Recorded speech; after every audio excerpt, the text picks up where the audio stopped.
Magandang gabi, Philippine Air Force. Narito ang magiging lagay ng panahon ngayong araw ng Martes, 12 May 2026.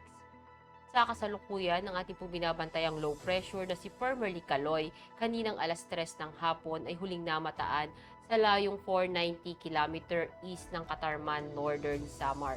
At ang nasabing low pressure ay mababa naman po ang tsansa na mabuo ulit bilang isang bagyo. At wala itong direktang epekto na sa ating bansa.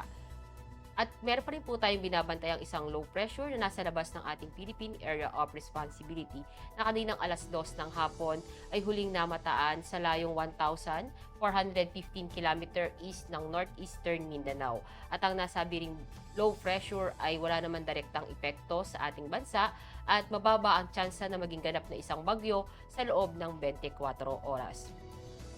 At para sa magiging lagay ng panahon para bukas, asahan natin dito sa Luzon, maging dito sa Visayas, at sa Mindanao ang bahagyang maulap hanggang maulap na kalangitan na may mga pulupulong pag-ulan, pagkulog at pagkidlat.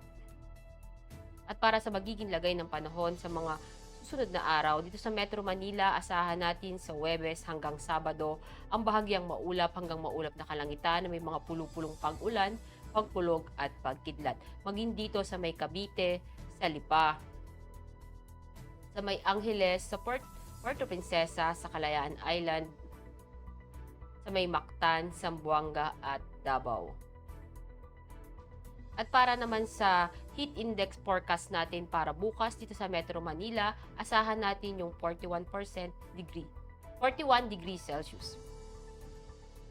At para atong araw ay lumubog ng 1816 at sisikat bukas ng 0529.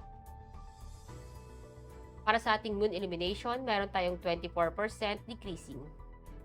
At para manatiling updated sa lagay at taya ng panahon, i-follow lamang ang Air Force Weather Center sa aming mga social media accounts. At yan lamang po latest update natin sa weather sa ngalan ng aming commanding officer na si Colonel Abidjan Cugador PAP GSC. Ako si Staff Sergeant Ashley F. de Maculangan, Philippine Air Force, weather broadcaster ng Air Force Weather Center. Muli, magandang gabi, Philippine Air Force.